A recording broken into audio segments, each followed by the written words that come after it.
Perfeito, você lembrou? Agora eu vou tampar a Bruna e depois eu discuto. Fala no microfone, fala. Pode. Chega mais pra frente. Mais pra trás. É difícil, né? Certo? Gente, mais uma vez, né? Boa noite para quem chega depois. A ideia de hoje do encontro, né, Bruna? Que você venha conversar conosco um pouquinho sobre gestão democrática, sobre sua trajetória acadêmica, profissional e também como você chegou até esse dia de hoje, certo? Então, estamos aqui, os nossos mais do que conhecidos, né, Bruna? Conhecidos seus. Que a Bruna é da casa, então a Bruna vai se apresentar para vocês. E gratidão a Bela aí pelo apoio. E o Davi também, né? O Davi, que nos ajudou aí na reta inicial para a realização, né, da projeção aqui do encontro de hoje. Bruna, passo a palavra para você, tá bem? Iniciando o nosso 4º ciclo de conversas, né, em gestão educacional, né? Esse ciclo que foi iniciado em plena pandemia, né? O primeiro ciclo foi exatamente no 2º semestre, né, de 2020, e a gente deu continuidade. E hoje é o primeiro, gente, presencial, né? Então, passo a palavra para você e bem-vinda mais uma vez, tá bem? Que honra, então, né? Olá, pessoal, tudo bem? Boa noite. Bem, queria agradecer primeiro a professora Elisângela pelo convite. É realmente uma honra muito grande poder estar aqui, principalmente, né, nesse primeiro encontro presencial desse ciclo aí de gestão. Então, assim, há exatamente 6 anos atrás, eu estava aqui também nesse auditório, mas aí na posição de vocês, assistindo. Como a professora Elisângela pediu, né, para poder falar um pouquinho da minha trajetória. Eu fui estudante, me formei em pedagogia aqui na Unirio, e eu fui da turma de 2011.2. Eu passei para a faculdade de pedagogia tanto na UERJ, na UFRJ e na Unirio, e vim para a Unirio. Eu sou da 2ª turma de pedagogia do vespertino. Na verdade, o vespertino, ele existia no noturno, né, Elis? Somente no noturno. E aí, em 2011, teve a primeira turma no vespertino e eu ingressei aqui na Unirio na 2ª turma do vespertino. Então, meu colegial, né, me formei em 2016. Então, assim, é de fato uma honra. Assim, eu tenho um carinho, um amor muito grande pela universidade. E, assim, poder contar para vocês também um pouquinho da minha trajetória. Eu fui aluna da professora Elisângela, inicialmente na disciplina de gestão educacional, e aí depois, né, eu fui convidada pela professora Elisângela para poder ser monitora da disciplina de gestão educacional. Antes de ingressar de fato na pesquisa aqui na Unirio, eu fui mediadora, né, fui estagiária na Prefeitura do Rio. Não sei se tem alguém aqui, normalmente costuma ter vários estagiários, né? Tem alguém aqui que é estagiário na Prefeitura de Educação Especial? Tem alguém que levantou a mão e abaixou. É porque eu estou na educação infantil, mas sim. eu não sou muito especial, eu estou na educação infantil. Entendi. Então, Acaba fazendo também, né? Assim, a Prefeitura do Rio oferta, né, bastante vaga de estágio na educação especial. Então, muitos estudantes acabam fazendo esse estágio. Eu comecei minha primeira experiência em escola, foi, né, como estagiária na Prefeitura do Rio de Janeiro. Fiquei 1 ano. Depois eu saí do estágio, fui trabalhar na Biblioteca Parque Estadual, como técnica de biblioteca. E aí depois fiquei 1 ano e 4 meses nesse trabalho, até que eu ingressei, de fato, na pesquisa aqui na universidade. E como que foi, né, essa minha trajetória na pesquisa?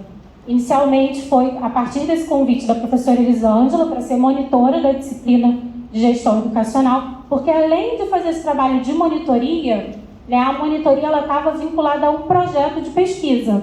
Então, tinha todas essas atividades, né, de acompanhar a disciplina de gestão educacional, mas também de fazer junto, né, pesquisa. Ler artigos, participar de grupo de pesquisa, publicar, né, fazer aquelas apresentações na semana de iniciação científica. Acredito que vocês conheçam bastante essa rotina, né? Depois do projeto de monitoria, aí eu ingressei de vez na iniciação científica. E aí que ampliou, né, fez de fato uma mudança, né, teve um impacto muito significativo na minha vida, na minha trajetória. E aí, quando a professora Elisângela sempre pede para poder contar um pouquinho, né, como que foi esse trabalho, como que foi o impacto positivo para a minha trajetória profissional, né, ter participado da iniciação científica aqui na Unirio.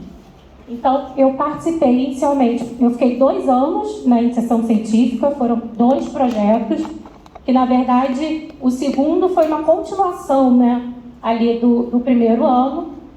E é essa pesquisa que eu vou apresentar para vocês hoje. É uma pesquisa que ela teve uma duração ampla, mas aí eu vou apresentar para vocês o trabalho que eu fiz nesses 2 anos.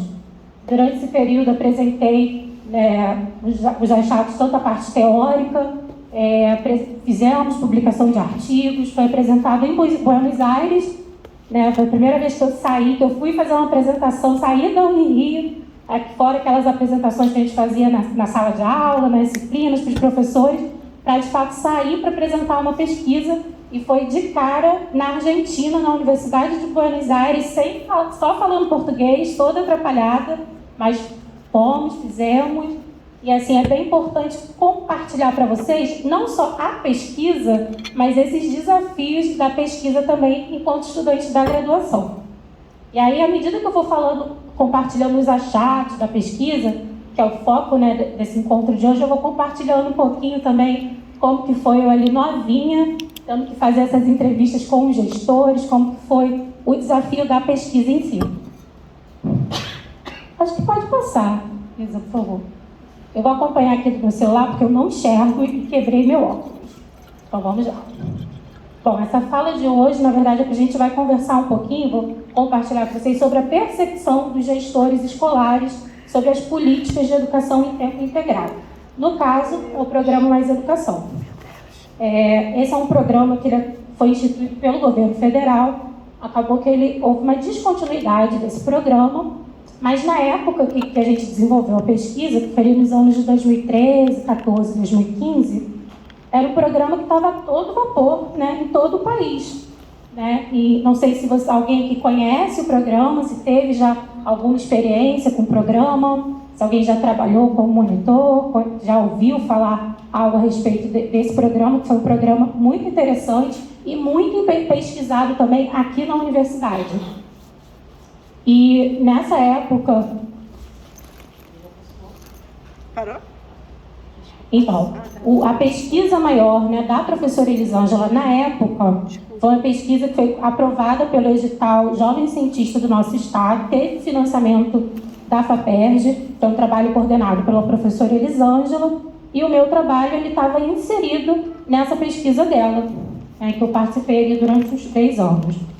Então, vou contar para vocês de uma forma mais resumida como que foi, né, esse trabalho. Então, o meu foco, né, nessa pesquisa foi acompanhar a implantação desse programa, que é o Programa Mais Educação, em escolas públicas cariocas. E os desafios, né, à gestão escolar para os gestores escolares nesse processo de implantação do programa nessas escolas. Então, assim, de onde que surge, né, esse trabalho? Esse trabalho ele surge do Plano Nacional de Educação, na meta 6, que é a meta que fala sobre a educação em tempo integral. Então, lá na meta 6, diz o seguinte, que até o final do plano, né, que o Plano Nacional tem um peso de lei, até o final da vigência desse plano, 50% das escolas de todo o país, né, deveriam estar em jornada, né, ampliada, teria que ampliar essa jornada. Ou seja, o tempo integral seria, né, uma carga horária ali de 7 horas diárias, de segunda a sexta-feira. Então, até o final da vigência do Plano Nacional de Educação, que é 2024, 50% das escolas devem fazer essa ampliação da sua jornada escolar. ou tanto, e aí a meta 6 ela tem, né, 2 pontos, 50% e 25% dos alunos. Não é uma ampliação para todos os alunos. 50% das escolas do país e 25% dos alunos do país dessas escolas devem estar em tempo integral. E a partir daí, esse é o pontapé para a pesquisa, que é poder observar como que foi, porque a gente pensa assim, você imagina uma escola que tem a sua jornada ali, né, diária de 4 horas diárias, e aí você pensar nessa ampliação dessa carga horária. Vocês não pensam que é necessária uma nova organização desse espaço? E como que os gestores escolares eles são fundamentais para esse processo, para essas mudanças, para essas alterações ali, para essa nova rotina, o impacto que tem? Então a nossa pesquisa ela parte daí, para tentar compreender qual é o papel desses gestores, como que se deu a implementação de um programa nessas escolas e qual é o papel desses gestores. Como que se dá essa implementação na perspectiva desses gestores escolares. Então, no caso, o meu trabalho, pode passar, por favor, Isa. Eu acompanhei, então, a implementação do programa Mais Educação. O programa Mais Educação, ele foi um programa criado pelo governo federal, é um programa indutor de uma política pública. Quando a gente fala que um programa indutor de uma política pública, é porque justamente para atender essa meta 6 do Plano Nacional de Educação, o governo federal ele precisa fazer algumas ações ali para poder ajudar os estados e os municípios nesse processo de mudança no país. Então, entre as ações do governo federal, se deu a criação desse programa, que é o programa Mais Educação. E aí as escolas, elas podem aderir a esse programa, e aí esse programa é uma política, um programa indutor de uma política pública. Normalmente, quando vocês forem pesquisar sobre Mais Educação, sempre vai ter esse termo, né? Um programa indutor de uma política pública, porque ele foi fundamental para poder atender a meta 6 do Plano Nacional de Educação. Então, assim, o objetivo era observar, analisar o processo de implantação do programa Mais Educação em escolas de baixo IDEB. Porque aí muitas pessoas, na época até que eu apresentava essa pesquisa, as pessoas perguntavam por que escolas de baixo IDEB.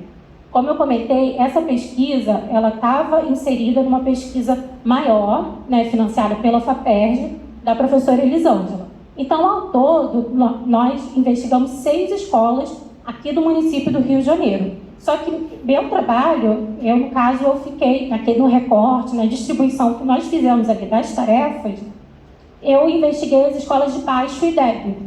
Então, entre as 6 escolas, nós tínhamos 2 escolas ali na região da Tijuca, que tinham alto IDEB. Então, a gente ia observar como que foi a implantação desse programa em escolas de alto IDEB, em escolas de baixo IDEB e em escolas que tinham IDEB ali na média. E aí eu investiguei, eu acompanhei as escolas de baixo IDEB. Pode manter aí, pessoal, meu celular aqui, tá bom. E aí os procedimentos metodológicos foi pesquisa bibliográfica, documental, especialmente a parte da legislação educacional, que é algo que, curiosamente, eu na universidade, nas disciplinas, a gente não explorava tanto.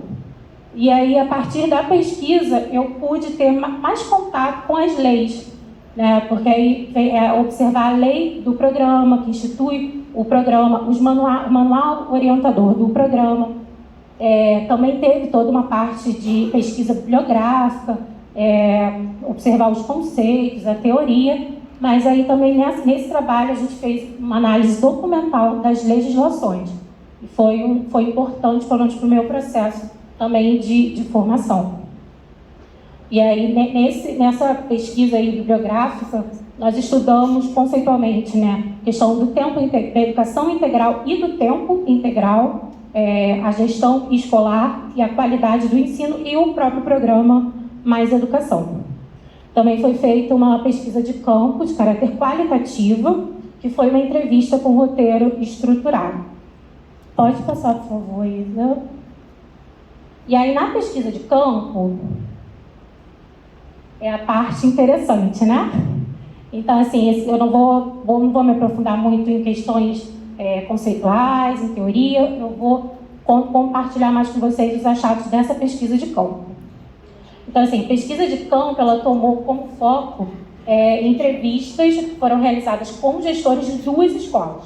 Essas 2 escolas são escolas municipais, aqui da rede municipal do Rio de Janeiro, são escolas que estão inseridas na segunda CRE, ali na região da Grande Tijuca. E aí, para poder preservar esses gestores e essas escolas, eu dei nomes fictícios, né? Então, eu dei o nome de Escola Municipal Beija-Flor e Escola Municipal Tucano. Então, se vocês forem jogar no Google, pesquisar, vocês não vão encontrar, né? Que fui eu que inventei esses nomes aí. E aí, para esse trabalho, para essa pesquisa de campo, eu passei 6 meses nessas escolas, fazendo visitas semanais, para poder conhecer ali, me inserir naquelas escolas. Primeiro, foi um processo de sedução, né, de poder apresentar a pesquisa, de poder convencer esses gestores para que eles pudessem me receber, para poder entrar na escola e fazer entrevista com todos os gestores. Porque meu objetivo era entrevistar o diretor, diretor adjunto, coordenador pedagógico da escola e o coordenador do programa. Porque esse programa Mais Educação, ele tinha um coordenador que era específico do programa. Então, ou seja, eu tinha que entrevistar 4 profissionais dessas 2 escolas e foi uma tarefa árdua, né? Eu era bem jovem na época, bem novinha e assim, sozinha entrando nessas 2 escolas para poder tentar, ali naquela rotina louca que né, dos gestores, da equipe gestora, conseguir um tempo para poder entrevistá-los. Então, por isso que eu acabei levando 6 meses nesse processo, eu visitava semanalmente e até, enfim, consegui concluir esse trabalho. E aí essas entrevistas...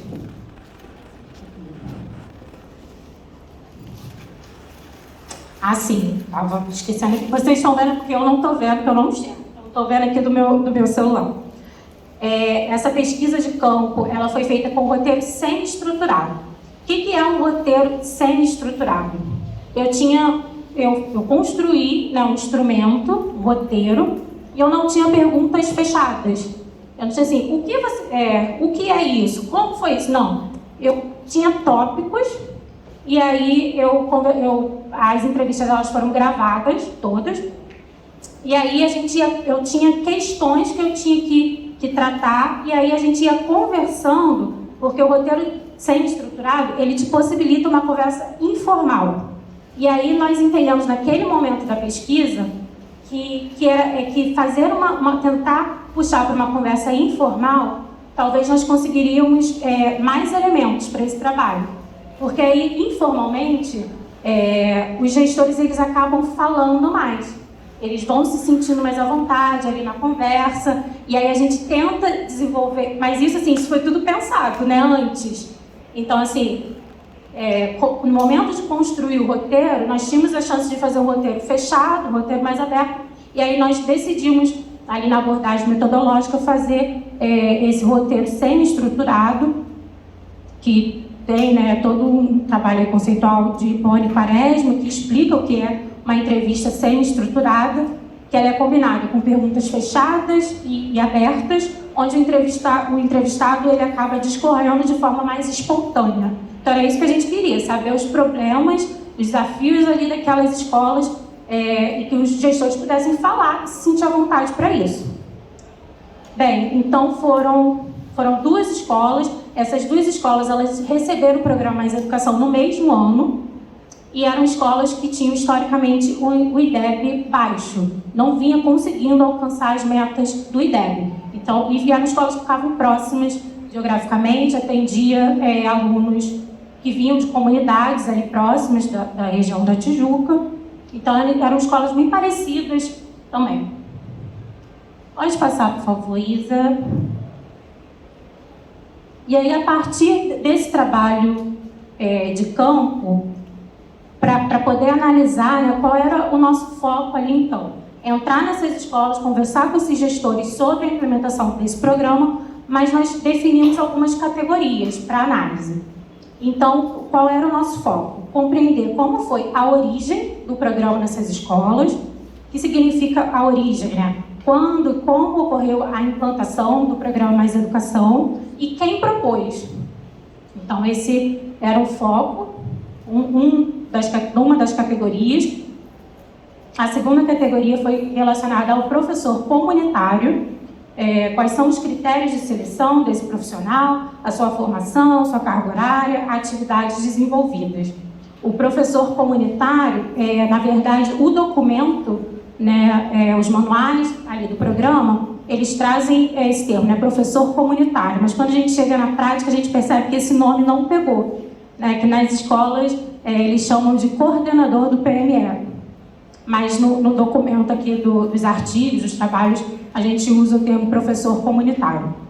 O terceiro item que nós definimos para a categoria de análise foi relacionado aos macrocampos, ou seja, as oficinas que eram desenvolvidas no programa Mais Educação. Quais são essas oficinas, quais foram os critérios adotados para poder escolher, né, essas oficinas, nessas escolas.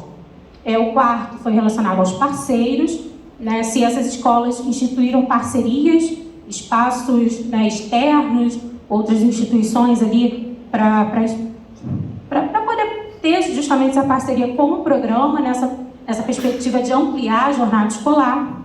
Quais foram os critérios de seleção, caso existam. Os oficineiros, né, critérios de seleção, formação e as atividades desenvolvidas por esses profissionais que atuam nesse programa. Os alunos, critérios de seleção dos alunos para oficinas do programa Mais Educação e outros projetos. Só para poder... Vocês conhecem o programa Mais Educação? Ou tem alguém conhece? Teve alguém que balançou a cabeça assim? Só de nome? Eu perguntei, eu tô vendo muita gente balançando a cabeça, né? Ou não?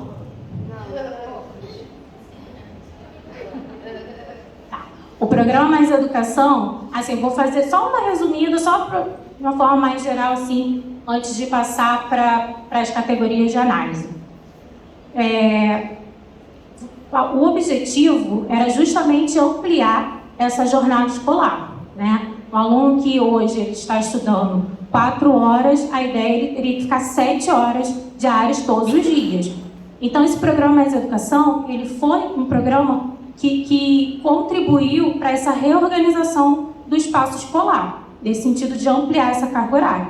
Ele oferecia oficinas, né? E aí, por exemplo, tinha que ter um coordenador desse programa, um profissional de dentro da escola, que deveria ser um professor, selecionado para poder coordenar esse programa, fazer a articulação desse programa com a proposta pedagógica da escola. Isso tudo estava nos documentos orientadores do programa.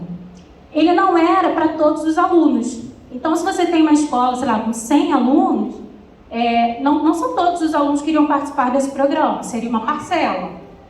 Então, quem são esses alunos? O programa ele instituía critérios para os gestores, né, que estão implementando esse programa definir e escolher quem são os alunos que vão participar. Isso tudo nos documentos orientadores, nas legislações, nos manuais, vinha explicando. Além disso, esses alunos eles teriam, né, eles estariam ali inseridos na escola, no ensino, nas turmas regulares normalmente, mas no contraturno eles teriam outras atividades extracurriculares. Essas atividades elas seriam realizadas tanto oficinas pedagógicas, mas também atividades artísticas, culturais, música, teatro. E aí essas oficinas, não existia uma regra, tem que ser assim, não. Existia um leque de opções, de oficinas que poderiam ser selecionadas para compor essa grade, né, curricular, e cada escola tinha autonomia para poder pensar quais oficinas seriam ofertadas ali no contraturno daquela escola, de acordo com a identidade da própria escola.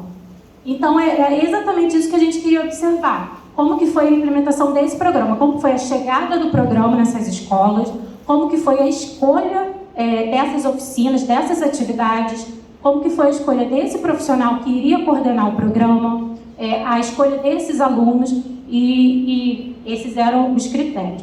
Acho que deu para explicar mais ou menos para quem não tinha noção do que era do programa e o que significa. Pode passar, Isa, por favor.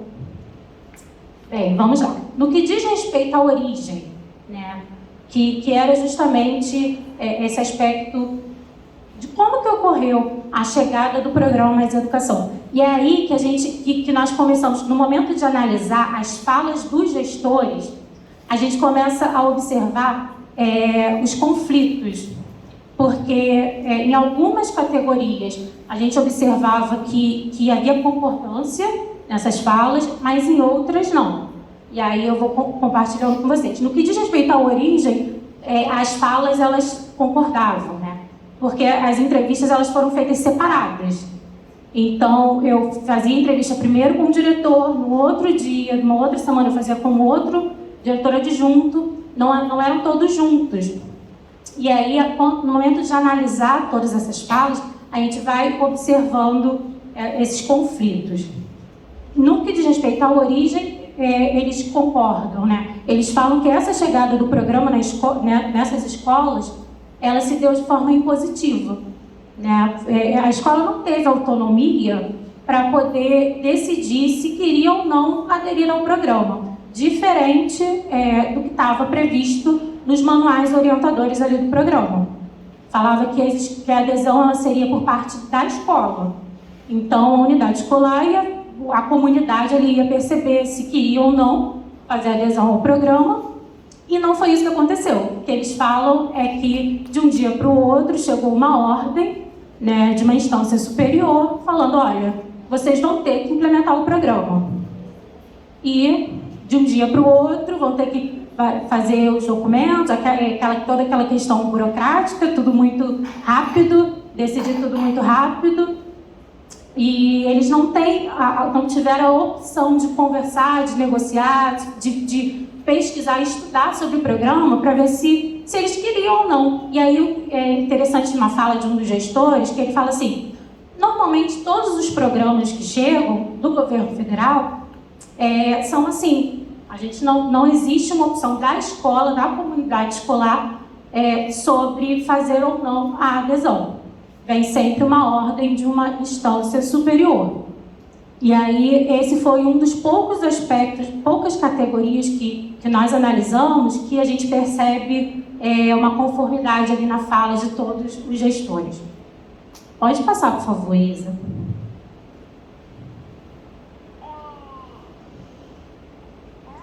Em relação ao professor comunitário, esse é um ponto bem interessante, porque, como eu falei, o professor comunitário, ele é quem vai coordenar o programa. Então, na escola, nós temos o diretor adjunto, o coordenador pedagógico da escola, e nós tínhamos também essa figura de professor comunitário, que, na prática, né, ele era chamado de coordenador do PME, coordenador do Programa Mais Educação. Era assim que ele era chamado. Bem, em relação a esse profissional, os documentos orientadores, eles falavam que deveria ser um professor da escola. Então, ele era bem direto em relação a esse aspecto. Tem que ser um professor. E caso esse professor, ele não tenha a sua carga horária de trabalho, não seja uma carga horária de 40 horas, a Secretaria Municipal de Educação teria que ampliar a carga horária dele. Então, a gente sabe que tem muitas redes, né, que os profissionais eles trabalham numa carga horária, acho que de 22 horas, né? Acho que é 22, 23, 24, nem lembro. E aí, no município do Rio ainda tem, né, alguns professores, agora os concursos são todos para 40 horas, mas ainda temos alguns profissionais que têm a carga horária, né, reduzida. E aí, no caso do programa, por ser um professor e pela perspectiva do programa de ter a jornada escolar ampliada, esse profissional deveria ter a sua carga horária também ampliada. No sentido de, assim, o governo federal ele está investindo, né, nesse programa com recursos materiais, com recursos financeiros também, que recursos financeiros eram depositados nas contas dessas escolas para poder administrar o programa, executar o programa. E aí, o retorno da Secretaria Municipal de Educação seria no sentido de ampliar a carga horária desse professor. Né? Em contrapartida, já que o governo federal está investindo no município, a Secretaria Municipal de Educação deveria somente esse compromisso de ampliar a carga horária desse professor. E aí, o que nós observamos na pesquisa, que foi um ponto bem interessante? Não era em uma das escolas, não era um professor que estava atuando como coordenador, era uma merendeira. Duas escolas, né? Duas. Tinha um pessoal desviado, né? Sim, é porque assim, a pesquisa como um todo foram em 6 escolas. Nas 2 escolas que eu acompanhei, uma era merendeira e na outra era uma professora. Mas no caso dessa professora, ela não teve a sua jornada ampliada de trabalho, ela trabalhava meio período. Mas nas outras escolas da pesquisa, né, que eram 6 ao todo, encontramos esse cenário, né, Elis? Eram, acho que, mais de 2 até.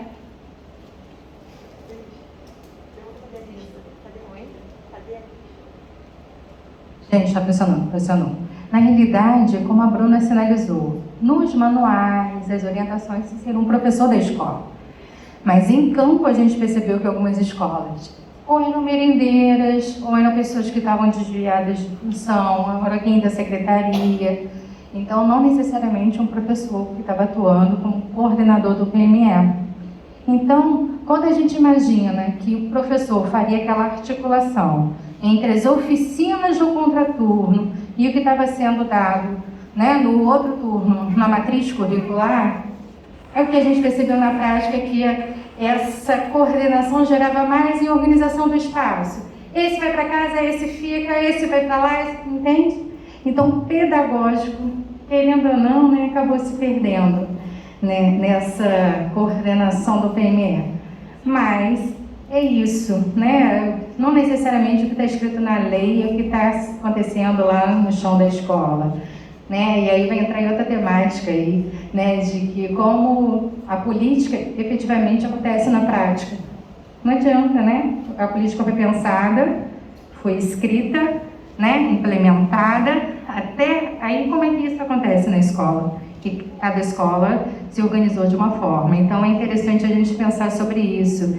Até mesmo quando eu mencionei lá no início a questão da gestão democrática, que a nossa pesquisa foi em função dessa perspectiva, desse olhar, das escolhas. E aí, quando você fala em escolha, eu lembro das não escolhas. Né? Como é que essas oficinas não foram escolhidas? Porque a ideia não chegou lá ainda, né? Mas a gente pensar o tempo todo nessas contradições. Não é nenhum julgamento se a escola fez errado ou não é nada disso, mas efetivamente como foi possível implementar a política em cada escola, que é única, né? Cada cultura é única, cada realidade é única. É lógico que a política era nacional, indutora, né, dessa educação de tempo integral, mas cada município, cada escola, cada estado, né, fez uma leitura dessa política. Pergunta, cadê a lista? Exatamente. E aí é muito interessante a gente observar, porque assim, eu enquanto pesquisadora, eu tive 1 ano, né, de bolsa de iniciação científica para fazer esse estudo, né, da teoria, dos manuais, estudar o programa, compreender como que deveria, né, de fato, deveria ser implementado esse programa nas escolas. E aí, quando eu cheguei em campo, foi meio que um choque, né? Eu conversava muito com a Elis, porque eu falava, gente, e eu assim, novinha, né? Primeira experiência de pesquisa, de entrar assim, e eu fiquei um pouco assustada. Mas aí a gente vai, né, vai administrando. Em relação ao professor comunitário, é interessante, justamente o que a professora Elisângela comentou. Esse profissional, ele tinha uma atuação muito importante, que ele tinha que articular essas atividades, essas oficinas, à proposta pedagógica da escola. Então, ele tinha que estar integrado ao PPP, era um profissional que, em tese, iria trabalhar em conjunto com o próprio coordenador pedagógico da escola. E a gente, quando os dados, né, e as entrevistas, a gente percebe que não houve essa articulação. Por quê? Ou porque o profissional ele não era, de fato, um professor, né? Na escola que era merendeira, a merendeira ela trabalhava mais questões ali operacionais do dia a dia, de entrada, saída, controle, essas coisas assim. e a parte pedagógica ficava abandonada. Pelo menos deixada de lado para outros profissionais, no caso direção, mas acabava que ficavam algumas questões ali em aberto, que a gente percebeu. Na escola que tinha o professor, mas que ele não teve a sua jornada ampliada de trabalho, ele trabalhava com o professor, né, naquele horário dele. Qual horário que ele iria coordenar o programa? Então, justamente o fato da rede municipal do Rio de Janeiro não ter ampliado a carga horária desse profissional fez com que ele tivesse dificuldade de poder desenvolver o trabalho, de fato, de coordenador, né, de professor comunitário, né, que era coordenar o programa Mais Educação e fazer essa articulação pedagógica. Pode passar, Isa, por favor. Estamos aonde? Macrocampus? Tá. Em relação aos macrocampos, são as oficinas, né, que eram ofertadas no contraturno. E aí também foi interessante a gente perceber o seguinte: essas oficinas, elas deveriam ser, as escolas elas tinham autonomia para poder escolher quais oficinas seriam montadas ali na sua grade, né? Não, tinha um leque de opções que o governo federal dava através dos seus documentos ali orientadores, e a escola poderia fazer essa composição de acordo com a identidade da própria escola. E aí o que a gente percebe é que essas oficinas, elas não estavam relacionadas à identidade da escola, à proposta pedagógica da escola. Ela estava condicionada à seleção do oficineiro. O que significa isso? Conseguir os oficineiros, os monitores que iriam desenvolver essas atividades do programa, era um grande desafio, e esse foi um ponto central da pesquisa que nós percebemos. Não eram professores da rede municipal, eram voluntários. Então, isso aí. Eram voluntários que eles recebiam uma ajuda de custo, que era repassado através desse financiamento que vinha do governo federal. Era uma ajuda de custo que era relacionada a transporte, despesas de transporte e alimentação. E aí, não tinha que ser necessariamente professor, poderia ser estudante ou pessoas que tinham algum tipo de habilidade ali na comunidade poderiam ser selecionados para desenvolver essas oficinas com os alunos no contraturno. E era um grande desafio para os gestores conseguir esses oficineiros. Por quê? Justamente pelo que eles falavam, por ser um trabalho que não era remunerado, e aí a pessoa às vezes se comprometia, começava, mas às vezes conseguia uma outra atividade remunerada e saía da escola, porque ali era um trabalho voluntário. Então, acabou que esses macrocampos, essa composição ali dessas oficinas, né, que aconteciam no contraturno, ela era totalmente condicionada ao oficineiro que estava disponível, que a escola conseguia. Então, assim, por exemplo, tem um gestor que fala, poxa, queria muito implementar aqui, nós pensamos em colocar capoeira. Aí conseguimos uma pessoa para vir ofertar a oficina de capoeira. Os alunos amavam as atividades, estava dando super certo, mas aí eu precisei trocar a atividade. Não porque não estava dando certo, não por ter dado algum problema, mas porque eu não consegui um outro profissional para substituir ali nessa atividade de capoeira. E aí eu tive que botar horta. Então, assim, por que horta? Porque foi o que ele conseguiu, foi o oficineiro que ele conseguiu para poder desenvolver aquela atividade. Uma troca super justa. Da capoeira para a horta, né? E então, assim, o que nós verificamos nas duas escolas foi justamente que essa seleção do monitor, ela acaba antecedendo a escolha, né, do macrocampo, né, no caso ali das oficinas do programa Mais Educação. E essas oficinas, elas deveriam, de acordo com as orientações do programa, ir de encontro ao PPP da escola, né, a proposta pedagógica da escola, e isso não acontecia na prática. Hein, Bruna, deixa eu só lembrar de uma outra escola que a Bruna, né, não foi o recorte dela, muito interessante. Na realidade, ele morava, a princípio, no morro próximo, né, da escola. Depois ele desceu, ele foi para o asfalto. E aí ele consertava geladeira, né, máquina de lavar roupa, mas ele dava oficinas maravilhosas na escola, de contação de histórias. Ele criava lá junto com os estudantes, né? Então, as crianças adoravam as oficinas dele, entende? Então, às vezes, a gente também fica com um olhar assim, de que precisa ter determinada formação, Não, mas ele se sentiu responsável por estar naquela escola, fazer parte daquela comunidade, né? Então, assim, as oficinas dele eram mais animadas, gente, aquela que a gente não dormia, né? E gostava de estar lá. Então, é importante relatar isso. Também teve oficina em que era professor aposentado, de contação de história. Contação de história mesmo, gente. Aí contava a história de costas para as crianças. Então é um desafio, né, gente? Como é que você vai contar a história de costas para a criança? Imagina a Tchutchuca ali, que ela já está virando aqui, né? Toda hora virando para trás. Você ficar de costas para contar uma história. Não dá, né? Eu estou nas costas dela agora. Então, assim, só para a gente tomar esses cuidados, como também tinha uma oficineira que era estudante de Direito, e ela dava oficina pedagógica de matemática. As crianças amavam. Entende? Então, às vezes, a gente tem que, né, nessas oficinas, por ser um prolabore, uma ajuda de custo, existe uma alta rotatividade. Não existia um vínculo efetivo desses oficineiros com as escolas, né? Porque às vezes eles tinham que juntar várias turmas para fazer um prolabore um cadinho maior, mas mesmo assim era muito pouco, né? Enfim, vamos seguindo. Oi. Pode.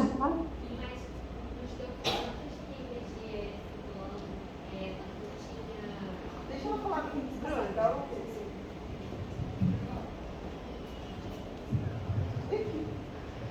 Esses documentos que você comentou que regiam esse plano, né, essa implementação, o que estava disponível para esses monitores, para esses macrocampos, era essa ajuda de custo? Vinha do governo federal, desse projeto, o que estava disponível era ajuda de custo? Exatamente. O programa, ele previa mesmo, né, nos documentos, seus documentos orientadores, seus manuais e tudo mais, que esses oficineiros, eles seriam voluntários. Então, já estava previsto, sim, na formulação do programa Mais Educação. E aí, esses oficineiros, eles receberiam, então, uma ajuda de custo, seria um valor ali relacionado a despesas de transporte e alimentação. Então, eles não eram ressarcidos financeiramente por essas atividades, eram voluntários. E essa é uma crítica, né, que muitos estudiosos fazem em relação ao programa Mais Educação. Porque aqui o nosso foco, no caso, é observar, é poder compreender como que foi a implementação desse programa nessas escolas através da perspectiva dos gestores. Não necessariamente analisar o programa, mas a gente acaba esbarrando justamente nesse aspecto dos monitores, e que muitos pesquisadores até do NEF, né, do grupo de pesquisa aqui da Unirio, apontavam também, né, como um grande... eu ia usar uma palavra... Eu ia falar óbice. Óbice é uma palavra que os advogados... Era justamente era o que dificultava mesmo essa implementação, era um grande desafio ali para os gestores por fato de serem voluntários.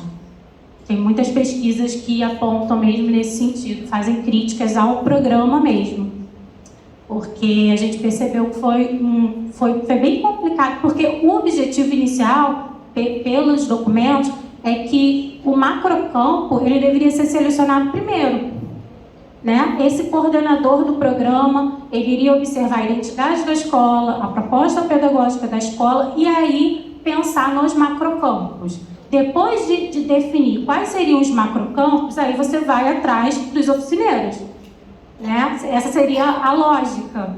E não foi isso que aconteceu. Primeiro ia atrás dos oficineiros para depois pensar quais seriam os macrocampos, de acordo com as habilidades desses voluntários. Então, inverteu nessa lógica aí.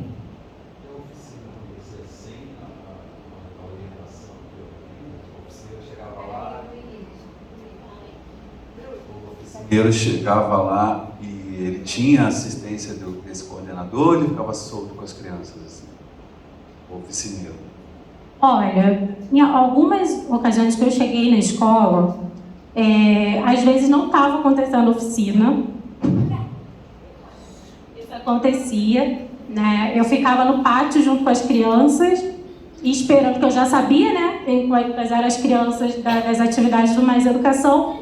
E aí eu chegava no horário para tentar acompanhar as oficinas, estavam todos no pátio, e aí eu ficava um tempinho ali e tal. E aí eu chegava na secretaria e perguntava: oi, tudo bem? Os gestores, né, já me conheciam, todo mundo na escola já me conhecia, porque eu fiquei 6 meses, né, indo semanalmente. E aí, as oficinas de Mais Educação? Ah, tá acontecendo. Aí eu, tá? Aonde? Ah, tá lá na sala não? Falei, não. Os alunos estão no pátio comigo. Eu ficava ali junto com as crianças esperando. E aí, ué, o oficineiro não veio? Não sei, né? Eu que estou perguntando. Ficava nesse papo de maluco.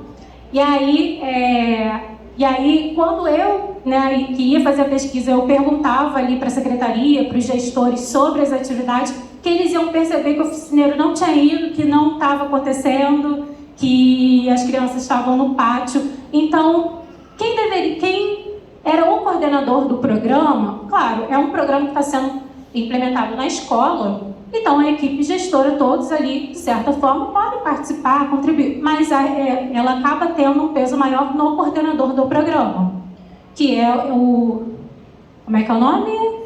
Professor comunitário, o nome que não pegou. Então, esse professor comunitário, que deveria ser um professor de 40 horas, para poder acompanhar justamente, além de fazer o planejamento, todo esse trabalho, também poder acompanhar. Acabava que não acontecia muito.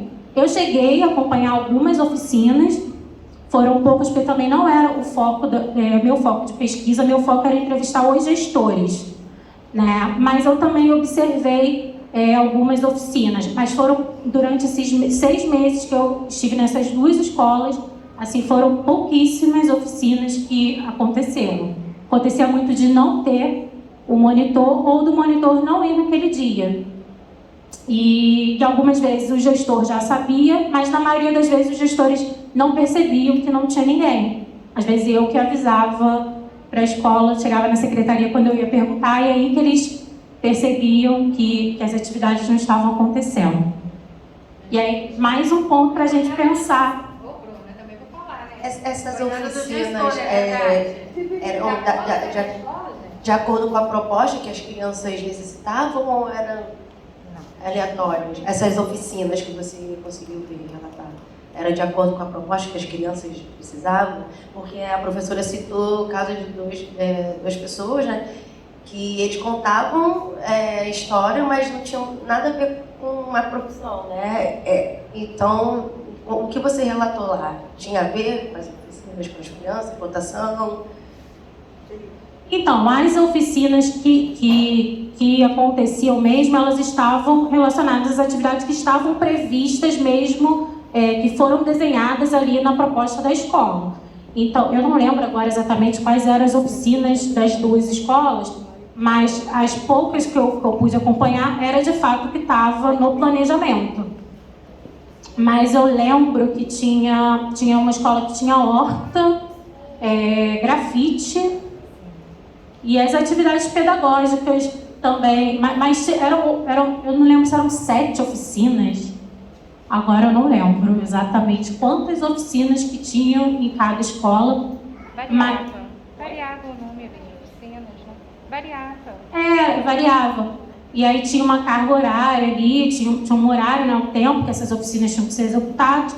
Tinha como se fosse um quadro de horário. Então tinha assim, horário do Mais Educação. De tal a tal hora era oficina tal, de tal a tal hora era oficina tal.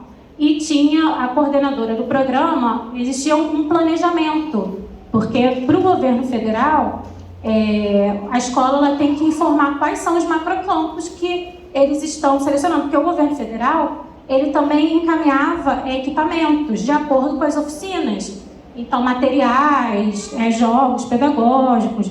Então, por exemplo, se você vai implementar uma oficina relacionada ao esporte, atletismo, vinha material do governo federal para poder contribuir ali para que aquela oficina fosse, de fato, implementada. E além desses recursos pedagógicos e tudo mais, também existia um recurso financeiro, que era depositado na conta da escola, e esse recurso financeiro ele era destinado para poder pagar essa ajuda de custo aos oficineiros. E aí quem administrava eram os gestores da escola, né? No caso, a direção. Em relação aos parceiros, espaços parceiros, esse foi um ponto bem interessante da pesquisa, porque o que acontece? Essas duas escolas, nós perguntamos se antes do programa Mais Educação, essas escolas elas já tinham experiências para tentar ampliar a jornada escolar. A gente sabe que tem algumas escolas que sempre fazem algum projeto ou outro ali no contraturno, não todos os dias, né, de segunda a sexta, mas o nosso objetivo era tentar... Não, desculpa, gente, eu troquei aqui. Isso daqui eu estou falando, é o item 7. Mas eu posso falar dele, depois eu falo dos espaços parceiros. Na verdade, nós perguntamos também experiências anteriores de educação em tempo integral. Isa, se você quiser passar, é o último. Botou. Já botou? Ah, tá. É o macrocampo 7, que fala sobre as experiências anteriores de educação em tempo integral. A gente pergunta justamente se antes do Mais Educação, se alguns projetos, o que eles já vinham tentando fazer. E aí as duas escolas tinham iniciativas de tentativas de ampliar a jornada escolar. Em uma escola, que era a Escola Municipal Beija-Flor, era uma escola totalmente musical. A música dominava a escola. Eles tiveram uma parceria com uma empresa, né, privada, e aí eles instituíram no contraturno atividades de música. E aí foi um projeto que deu super certo, estava até mesmo ali previsto no PPP da escola, falava sobre esse projeto, né, sobre essa iniciativa.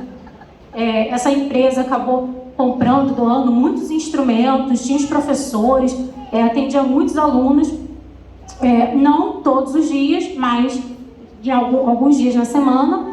E aí dessa escola, muitos alunos acabaram se tornando músicos, né? Saíram, fizeram graduação em música e aí voltaram para a escola para poder ensinar música para os alunos, né?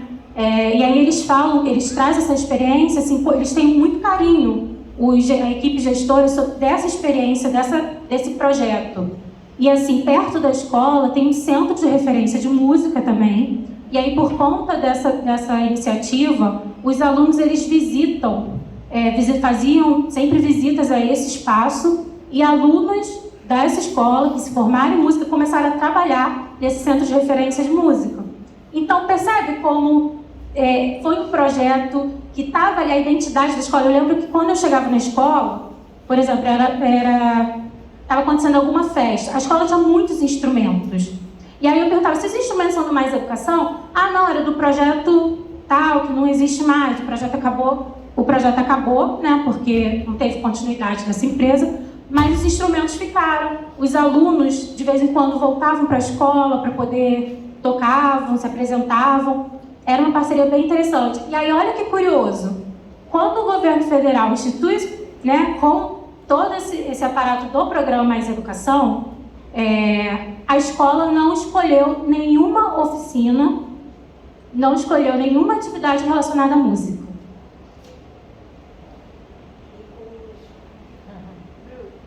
Algo a se pensar.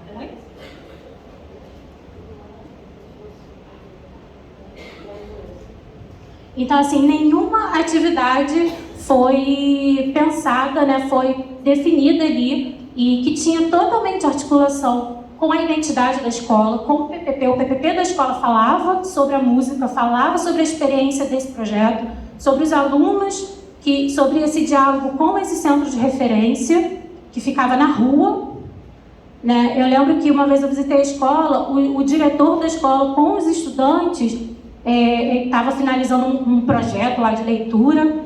Eles saíram com todos os instrumentos, foram tocando, uma banda foi tocando deram a volta na praça, que fica na frente da escola, cantando, tocando. Não vai dar mais detalhe não, você não vai identificar a escola. Fica na Tijuca, eu não posso dar muito detalhe porque... Não posso falar. E aí,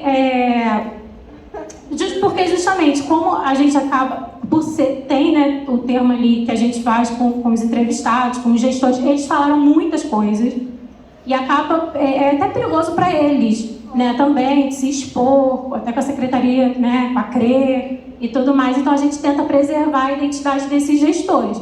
Então uma forma de preservar todos os artigos que foram publicados, todos os trabalhos que a gente publica, a gente coloca todo mundo no masculino. Também eu criei esses nomes na Escola Beija-Flor e Tucano. E aí eu tento, né, porque acaba se a gente... Não. Isso aí. Beija-Flor e Tucano. E aí é muito interessante porque nenhum macrocampo nessa escola foi pensado relacionado à música. Não tem. E aí a gente fica meio assim, por quê, né? No momento de... Por exemplo, eu não fiz essa pergunta para o gestor no momento da entrevista, porque também não era não era um foco. A gente só foi perceber depois, no momento de analisar as falas, porque essas entrevistas elas foram gravadas, depois teve a transcrição, a gente começa a ler, analisar com base em cada categoria, as falas de todos os gestores, fazer de fato essa análise dessas entrevistas. E aí que a gente vai percebendo, né? Talvez não sei, mas se o professor, o coordenador do programa, de fato, fizesse, né, as atividades que seriam voltadas para ele, talvez teria pensado melhor. Porque o oficineiro, eu acredito que iriam conseguir. São os próprios estudantes que já têm esse vínculo com a escola. Por que não pensaram numa atividade de mais educação relacionada à música? Então, foi algo que surgiu. Na outra escola, o diretor adjunto, ele tentou fazer uma atividade de handball e não teve, ele começou esse projeto no contraturno e não teve apoio da equipe gestora da época. E aí ele fala, poxa, eu gostava muito, eu queria, os alunos estavam super empolgados para vir para o contraturno, para ficar aqui o dia inteiro. E aí eu tentei sozinho, mas eu não tive apoio dos gestores que estavam na época, e ele era professor dessa escola. Depois, passou um tempo, ele assumiu a direção, né? Ele era diretor adjunto, chegou o programa Mais Educação, e ele, lá entre os macrocampos do Mais Educação, naquele leque de opções que o programa dá, tinha a atividade de handball. E não foi também pensado, né? Já que era já uma iniciativa, já tinham começado, os alunos já tinham mostrado interesse e foi algo que não teve uma continuidade, também não teve essa continuidade, eles não pensaram nessa possibilidade ali no momento da implementação do Mais Educação. Isso. Sim, já falei bastante sobre os monitores, seleção dos alunos. Seleção dos alunos é um ponto interessante, porque é aí que a gente percebe as maiores contradições entre os gestores. Porque, por exemplo, eu entrevistei diretor adjunto, coordenador e coordenador do programa. Cada um dava uma informação diferente relacionada à seleção dos alunos. Então, o programa, como eu comentei inicialmente, não era um programa voltado para todos os alunos da escola, não era para um grupo, uma parcela, e os documentos originais, os orientadores, eles definiam mais ou menos quais seriam os critérios para poder selecionar esses estudantes. E aí, no momento de perguntar para os gestores quais foram os critérios utilizados para selecionar aquele grupo de alunos que fazia parte do programa, cada um dava uma resposta diferente. Então, por exemplo, teve um que falou, olha, são só os alunos do 6º ano. Teve uma outra que falou assim, não, é para todo mundo. Todo mundo, basta vir aqui, e assim, com a maior convicção. Tem uma lista na secretaria, a gente divulga, e o aluno, quem quiser participar, é só botar o nome que está dentro. E aí, na entrevista, cada gestor, ele dava uma informação diferente. em relação à seleção dos alunos. E aí foi aí que a gente achou interessante essa falta de diálogo. Também a gente começou a perceber isso em outras falas, analisando outras categorias, dessa falta de diálogo entre a equipe gestora. Teve gestor que falou que não conhecia o PPP da escola, que não tinha participado da elaboração, nem conhecia o documento, que não conversava com o coordenador do programa, que não dialogava com a coordenadora da escola. Então a gente foi percebendo também esses entraves entre a equipe, né, entre os gestores, diretor-geral, diretor adjunto, coordenador pedagógico, como que cada um dava uma informação diferente. Isso foi bem interessante na hora de analisar. Já. Em relação aos parceiros, também espaços parceiros, é porque o programa ele previa isso.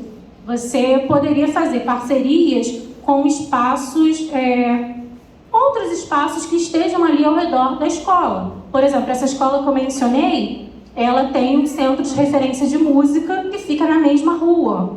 Então, por exemplo, se você pensar nessa ampliação da jornada escolar, talvez para aquela rotina ali, para aquela organização da escola, seja difícil você manter esses estudantes no contraturno ali nos ambientes da escola. Então, você pode fazer parcerias com outras instituições, né, de acordo com a realidade daquela escola, com o entorno, e poder levar esses estudantes para outros espaços.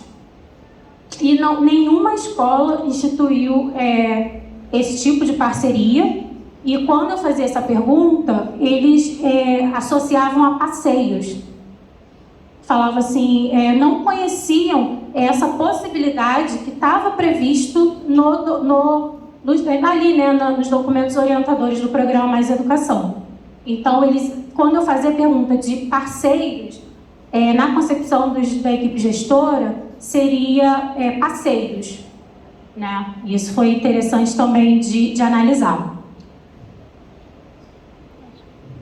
Bom, eu consegui passar aí bem rapidamente, né? Tentei fazer um resumão aí para vocês, porque foram muitas entrevistas. Oi, meu amor, desculpa. Eu sou míope. Não, eu peço desculpa pela introdução. Não, quando você falou sobre a seleção dos alunos, não tinha orientação nem do governo federal nesse sentido? Assim, nada? Tinha sim. Então, todos esses aspectos que eu estou mencionando, todas essas categorias que nós analisamos, tinha as orientações do governo federal de como tinha que acontecer, né? Então, por exemplo, em relação aos alunos selecionados, tinha um manual orientador, né, que dizia, olha, os alunos que devem ser selecionados devem ser preferencialmente esses alunos. Então, tinha ali os critérios para todas as categorias de análise. Tinha essas orientações, sim, do governo federal. E aí, só que aí a gente percebe no momento, na prática, né, na realidade, né, ao conversar com esses gestores, que esses critérios, muitos desconheciam os critérios, né, as orientações oficiais ali relacionadas ao programa. Isso foi algo que a gente percebeu. Eles desconheciam esses critérios do programa e existia não existia essa união nas falas deles em relação ao que estava sendo executado na escola. Cada um dava uma informação diferente, a gente percebeu isso também.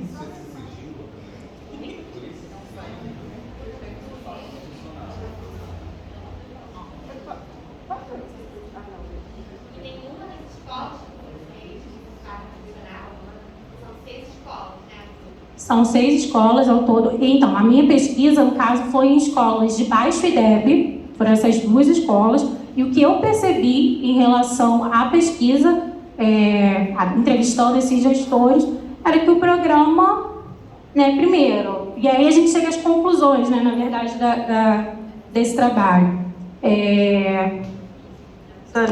Eu ainda tenho uma dúvida aqui sobre a seleção dos alunos.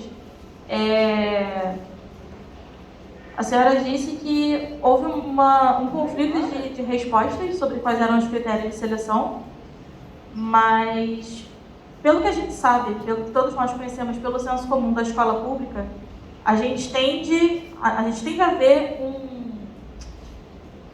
um ciclo eterno de meritocracia dentro da escola. Você chegou a ver alguns gestores, alguns coordenadores falar que esse era um dos critérios, que seria o aluno que tirou tal nota, ou o aluno que foi melhor posicionado, alguma coisa assim? Não.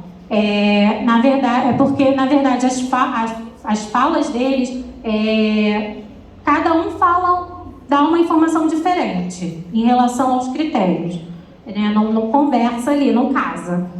Então, assim, teve gestor que falou que era aberto para todo mundo. Teve gestor que falou que foram somente os alunos do 6º ano.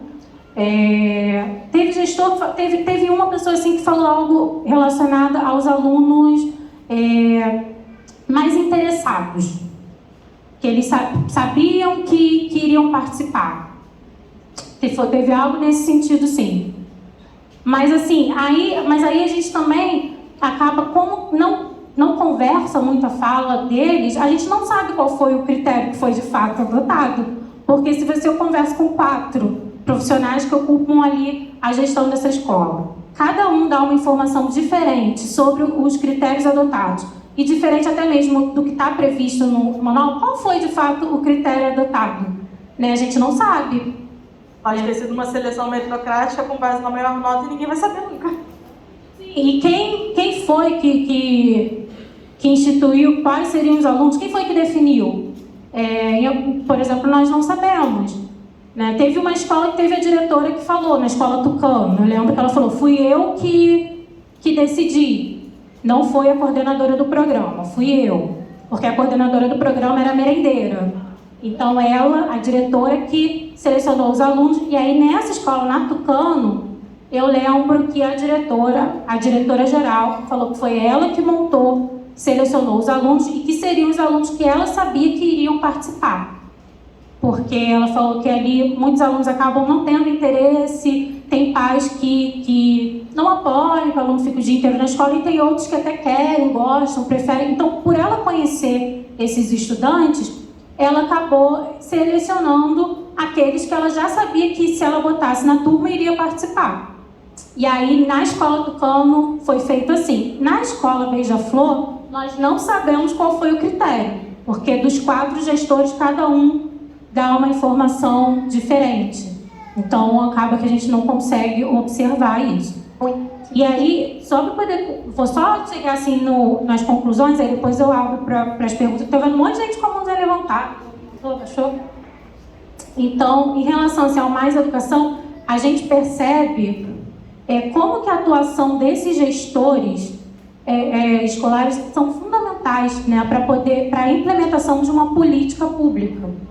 Né? Porque, no caso, o programa Mais Educação foi uma política implementada pelo governo federal que tinha como objetivo induzir, né, o alcance da meta 6 do Plano Nacional de Educação. Como que, na prática, isso se dá e qual é o papel desses gestores nesse processo? Né? Então, foi uma pesquisa muito importante para a gente poder compreender isso e perceber, né, a atuação desses gestores. Alguém quer fazer mais alguma pergunta? Tenho algumas. Oi, qual é o seu nome, meu? Tayane. Oi, Dayane. Primeira coisa, tem alguma prestação de contas por parte da gestão, por exemplo, financeira, algum resultado, relatório, que a gestão tem a obrigação de chegar para o governo e falar, olha, tem que ser isso, X, Y, Z, e se você não atingir essa meta, você, por exemplo, possa ser desvinculado do programa? Não. Ou alguma coisa desse gênero, sabe? Tem a prestação de contas, porque, na verdade, nós não investigamos, não foi o foco da pesquisa, tá? Porque o foco da pesquisa foi compreender a implementação do programa na perspectiva dos gestores com base naquelas categorias, né? 6 ou 7, agora eu já nem lembro. 7 categorias.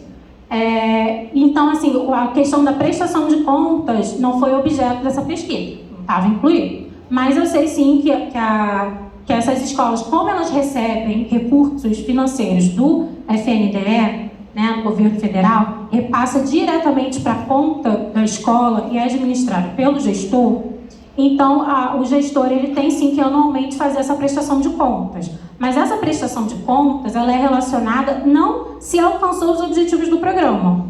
Não se atendeu aos critérios previstos lá no documento. Não, ela é relacionada à utilização da verba. Então, se caiu em conta X, o gestor ele tem que informar o que ele fez com aquele valor. Tem que mostrar a prestação, tudo que foi pago, mostrar lá a conta da escola, quanto que saiu, quanto que entrou, mostrar as notas referentes a cada item, né, que foi, todas as compras, os pagamentos, no caso, dos gestores. Porque eu já vi uma prestação de contas, então tem, por exemplo, o monitor X, aí tem o nome do monitor, recebeu o valor de tanto no mês tal, referente às oficinas ministradas do programa Mais Educação, no período de tal a tal, aí tem o valor que ele recebe. E aí todos os monitores, eles juntam nesse documento, fazem a prestação de contas e aquele valor, no final, tem que mostrar que bate com o valor que o governo federal repassou e o tanto que sobrou em conta. Então, é nesse sentido que existe a prestação de contas. Agora, quem faz a análise, quem acompanha a análise, se essas escolas conseguiram, de fato, implementar adequadamente ou não, o Ministério Público faz. E outra parte dessa pergunta você até respondeu. Mas as crianças que são selecionadas ao critério, ao bel prazer de cada um, inclusive o que não sabe como escolheu, elas são obrigadas a ficar no contraturno ou é uma escolha? Então, ela não é obrigada.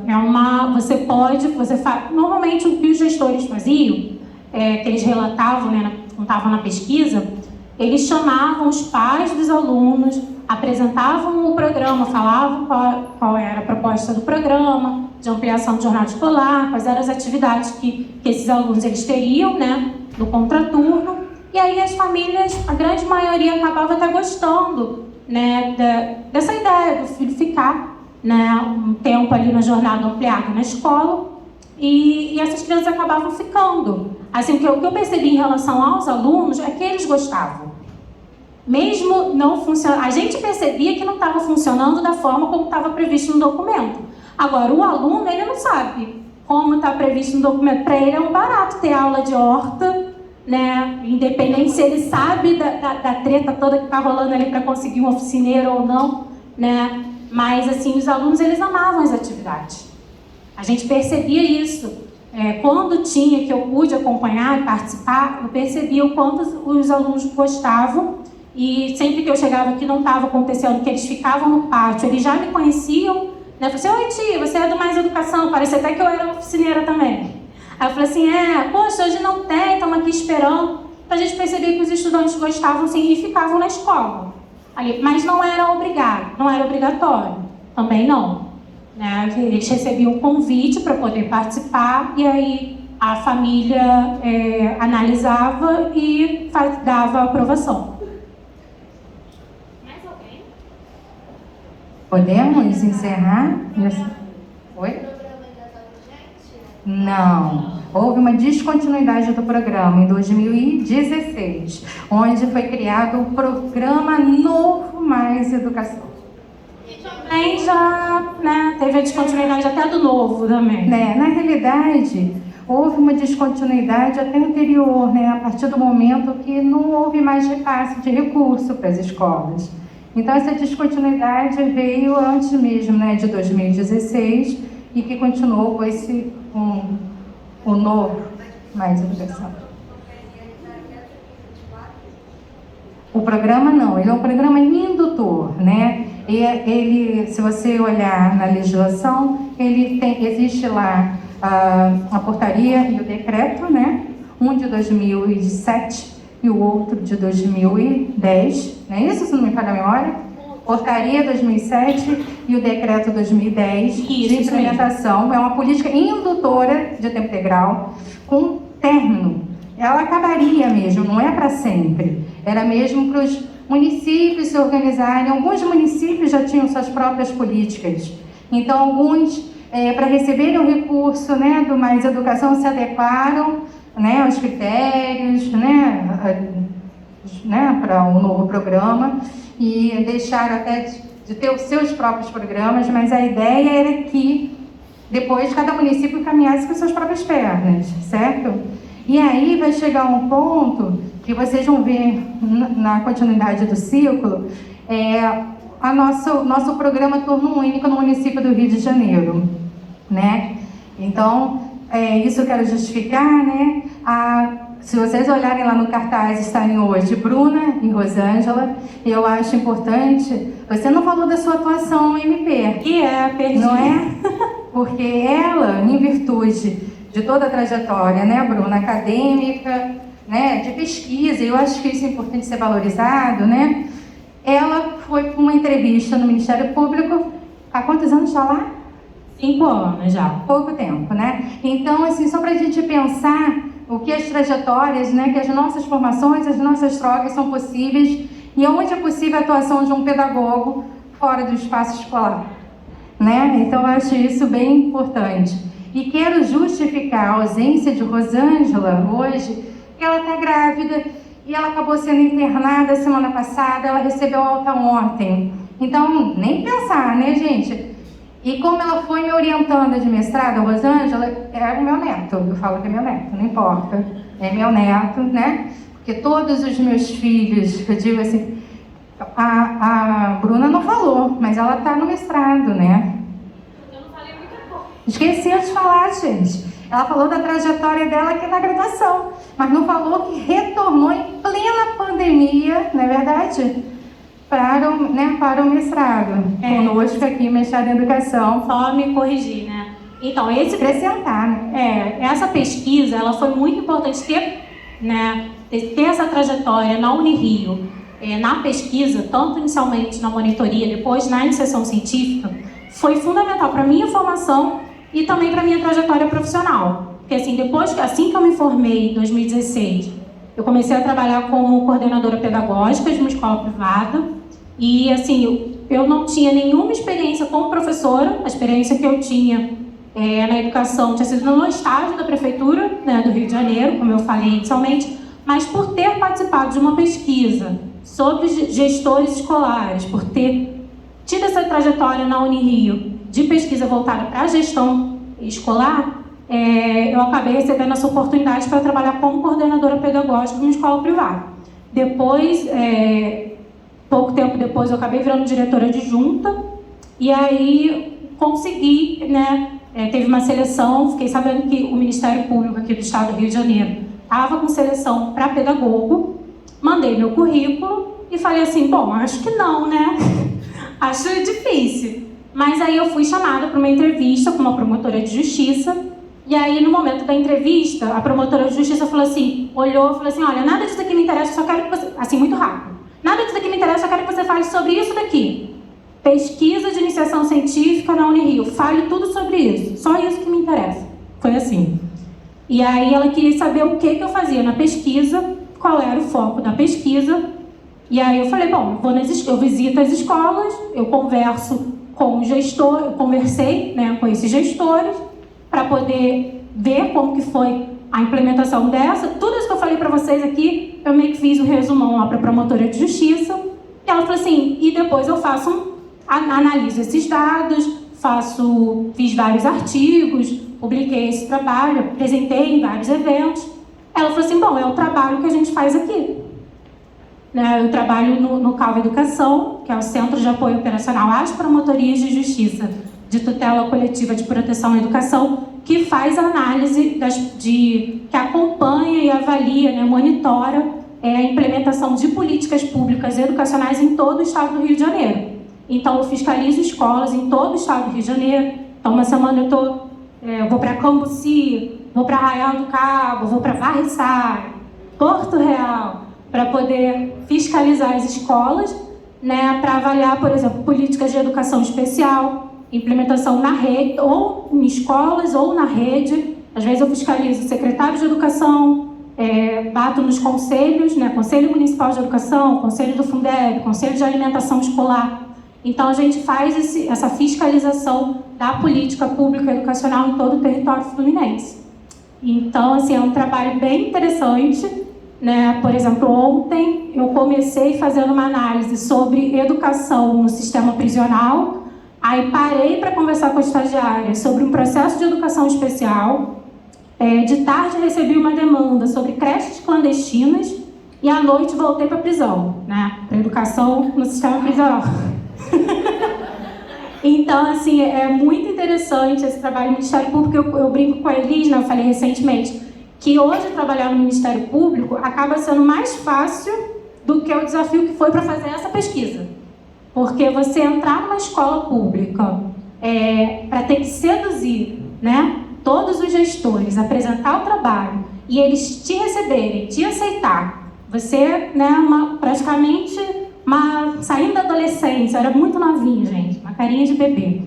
Para entrar nesses espaços, conversar, todas, gente, todas, né? Conseguir conversar com todos esses gestores, tudo gravado, ele confiar que eu não vou expor, que eles não vão ser prejudicados, porque eles falaram muitas coisas, né? Confiar, né, ali no pesquisador. Fazer esse trabalho como pesquisador é muito difícil. E no Ministério Público eu chego com ofício, né? Tem uma ordem de uma promotora de justiça que esse diretor ele tem que me receber, ele tem que falar, ele tem que me dar os documentos. Se ele não prestar as informações, ele vai ter que responder com o Ministério Público. Então hoje meu ofício é bem mais fácil, né? Eu fui bem treinada aí pela professora Elisângela. Olha só, a Bela está em cócegas aqui, querendo esclarecer sobre uma coisa que você já acabou de voltar, a questão da importância do anonimato, né? O anonimato na pesquisa, dos sujeitos que foram entrevistados, das escolas, instituições, isso é importante, né? E existe um termo, né? Um comitê de ética, que a gente, na plataforma Brasil, que a gente preenche, que vai e volta, pedem 10 milhões de coisas, mas a importância desse anonimato, né, para as pesquisas que envolvem seres vivos, né, seres humanos, enfim. É só para deixar claro por que é a escola Beija-Flor, por que é a escola Tucano, e cada um se apropriou de 2, 4, das 6 escolas, nomeando da melhor forma que achou possível, né, que foi uma equipe não só de graduandos, mas de mestrandos. Nessa pesquisa, na época, eram só mestrandos, né? Aí depois, na pesquisa atual, que nós já temos, né, um rol grande de doutorandos envolvidos também. Só para vocês pensarem nisso, tá? E lógico que, Elis, vou escrever o relatório de estágio. Não, relatório de estágio a gente precisa saber a instituição. Depois a gente vai, né, aquele documento todo vai para a pasta de vocês, que é diferente de um relatório de pesquisa, né, de investigação. Né, como a Bruna sinalizou, que em eventos você vai apresentar esses dados, em artigos científicos vocês vão publicar, né, em periódicos, então é nesse sentido. As cócegas passaram? Não. É que eu queria compartilhar uma experiência rápida que eu passei de uma pessoa que estava fazendo uma pesquisa numa escola com crianças, e aí assim, pessoas que são da linha de práticas, que não é o caso da Elisa, a gente é da linha de políticas, gosta muito disso, né? Vou entrevistar criança sujeita epistêmica e tal, e aí, enfim, cada um pensa o que quer sobre isso. Aí ela fez uma entrevista com crianças, tirou foto das crianças, gravou vídeo das crianças, chegou na hora de apresentar crianças. E aí, bom, aí na sala, ela estava criticando a escola, criticando a postura das crianças, e uma outra estudante foi lá e falou, interessante, uma dessas crianças é meu filho. Então, assim, crianças e adolescentes têm imagem protegida judicialmente, tanto pela Constituição quanto pela ECA. Vocês precisam da autorização dos pais, que não é tão simples assim de se obter, né, gente? Hoje, quem gosta muito de expor criança é famoso, né? Que cria Instagram, essas coisas. Mas também tem artista que não gosta de expor. Então, assim, na pesquisa... Meu afilhado, né? Tá tudo bem, isso aí é sua filha. Mas tenham muito cuidado, assim... Imagina, você vai fazer um trabalho acadêmico que com certeza vai ser lido por alguém um dia, né? Porque não tem esse de vou escrever, ninguém vai tocar no meu texto. Não, alguém um dia vai ler o seu trabalho e alguém pode estar relacionado à escola. Imagina, você faz um trabalho enorme, criticando a instituição, e alguém lê e descobre e identifica a instituição ali, você identifica as pessoas. Não pode, isso não faz sentido. O anonimato, ele na pesquisa garante muito mais segurança. Quando você está resguardado de que você não vai, se prejudicar com o que você está falando, você se abre mais, né? Você expõe mais, você critica mais. Então, só tomem cuidado com isso. Nunca saiam de célula, jamais, não existe, gente. Identificar quem está dando a entrevista, por exemplo, se ela é anônima, e a escola, a instituição que vocês estão pesquisando. É muito perigoso. E na realidade, normalmente, quando você tem imagens de crianças, você olha, vai Isso que eu faço. Exatamente, né?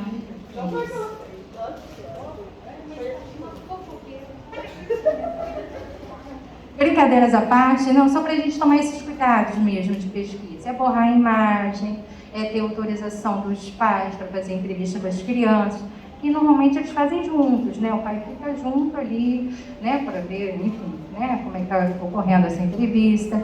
Mas é só para a gente sinalizar a importância de todo o rigor científico que qualquer pesquisa requer. Seja ela qualitativa, quantitativa, ou seja, né, essa junção de quantified, só para a gente pensar que todas as pesquisas têm um rigor científico, né, a ser seguido.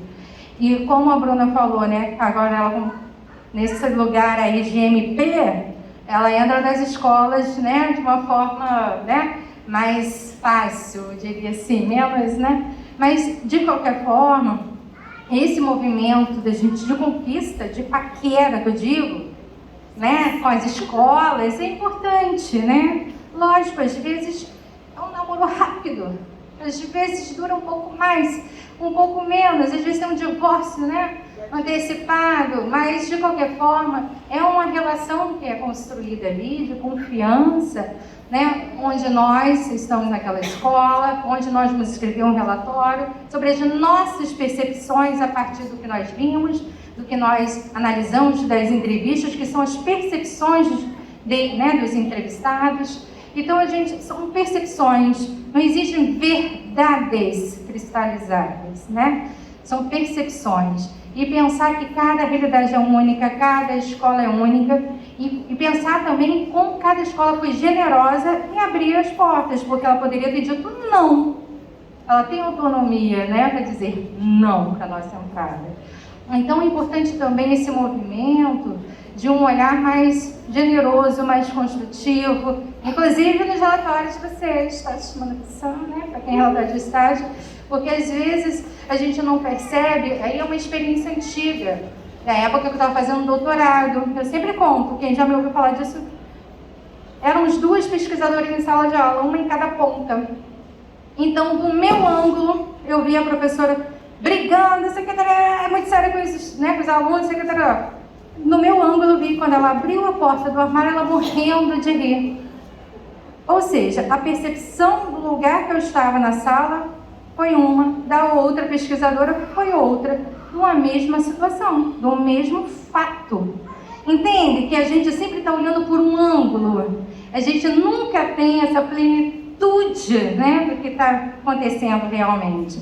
Então, o nosso olhar ali, ó, é um pedacinho. Então, às vezes a gente vê uma atitude, uma ação, uma não ação, uma escolha, uma não escolha, e acha que aquilo dali é o todo, e não é. É nessa ida constante à escola, né, toda semana, ou ficar lá né, a gente fala que é um internato, assim, ficar internado lá na escola durante vários dias seguidos, que aí você começa a ver as recorrências também de tudo que está acontecendo, né? Porque às vezes quem vai, eu vou hoje, eu vou daqui a um mês de novo.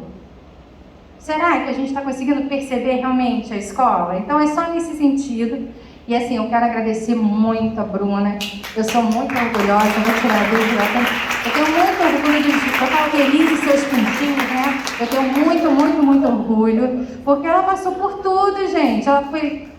É muito amor, hein, Bruna? Vou te falar. Porque, ó, foi a aluna.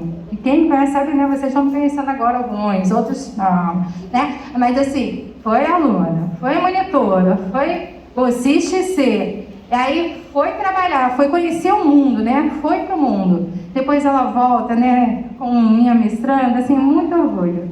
Gratidão. E um carinho aqui pra você, hein? Peraí. Não, sério, foda. Mas depois eu te mostro que eu só saio falando nas fotos, tá? Um carinho.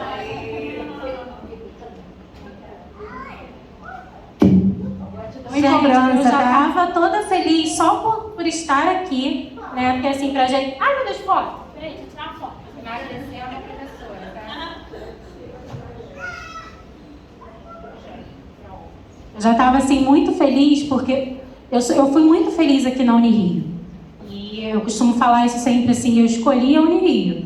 Né? Eu poderia ter ido para outras instituições e eu acertei muito na minha escolha, tenho certeza. A Unirio, assim, com todos os problemas que vocês estão cansados de saber, que eu não preciso ficar falando, aquele banheiro horroroso, né? O teto que parece que vai cair qualquer um. Isso aí, olha, gente, é um caos. Eu conheço, passei por tudo isso aí, todos os problemas, secretaria que não funciona, vocês sabem. Então, assim, poder ter toda essa trajetória. E hoje é a primeira vez que eu estou voltando ao Unirio para falar aqui, né, nessa posição. Quantas vezes eu estive aí, né, sentada, quantos eventos, quantas palestras, né, eu tive a oportunidade de assistir aqui como aluna. E agora é a primeira vez, já tive a oportunidade de vir aqui para a Unirio para dar aula, né, numa disciplina da professora Elisângela, mas foi numa sala de aula. Essa é a minha primeira vez aqui no auditório. Então, no auditório, Paulo Freire. Então, assim, eu estou muito feliz desde quando eu recebi esse convite. Assim, é um grande privilégio mesmo poder voltar e compartilhar um pouquinho dessas experiências aí com vocês. Recebam aí todo o meu carinho.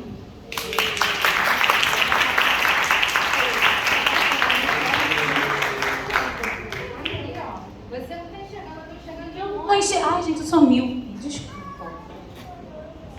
Boa noite. Eu me pergunto... Oi. Mais técnica. Ai, você tá aqui. Oi.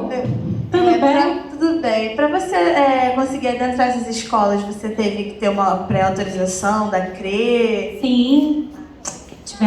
Primeiro, tivemos que ter autorização da Unirio, que foi o pior. Né? O comitê de ética, eu falei isso no evento, acho que de iniciação científica, não tem, né, quando você é bolsista IC, tem um evento que você tem que apresentar a sua pesquisa. Na primeira bolsa, eu não consegui entrar na pesquisa de campo a tempo, como estava previsto no cronograma, porque nós não conseguimos a aprovação do comitê de ética. Né? O comitê de ética, ele não sei de quanto em tempo que ele se reúne, não sei como é que funciona, mas assim, eles não aprovaram a nossa pesquisa a tempo para poder dar entrada, né, como estava previsto ali no cronograma. E aí a CRE dependia, primeiro, a Unirio tinha que aprovar a nossa pesquisa. Como que né, a minha casa não aprova a minha pesquisa, como é que eu vou entrar no espaço do outro?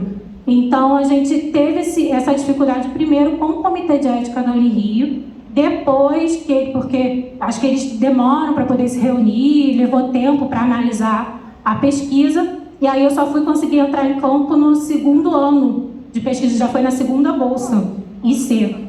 E aí depois que o Comitê de Ética da Unirio aprovou, nós conseguimos a aprovação da CRE na mesma semana. Né? Porque já estava tudo encaminhado, eles só estavam esperando a Unirio mesmo liberar. E foi muito rápido, assim, foi dar entrada na CRE, apresentar a pesquisa, preencher os documentos, apresentar a aprovação do Comitê de Ética da Unirio, e aí a CRE autorizou. Só que a CRE autorizando, nós tivemos que visitar as escolas, porque as escolas podem não aceitar. Né? E aí foi todo um processo de conquista, né, de convencimento, de sedução desses gestores para aceitar a nossa entrada nas escolas. Às vezes é mais difícil dentro de casa do que... Foi isso que eu falei na apresentação de iniciação científica, porque tinha um pessoal, né, avaliando, e eu acho que tinha gente ali que era do comitê de ética. Eu fui e falei, bom, minha pesquisa não consegui cumprir porque o comitê de ética não aprovou, fiz críticas ao comitê de ética. Mas, assim, isso, são os entraves mesmo que a gente tem da pesquisa. Mas a segunda CRE foi de boa para conseguir, sim, foi tranquilo. Podemos encerrar? Acabou?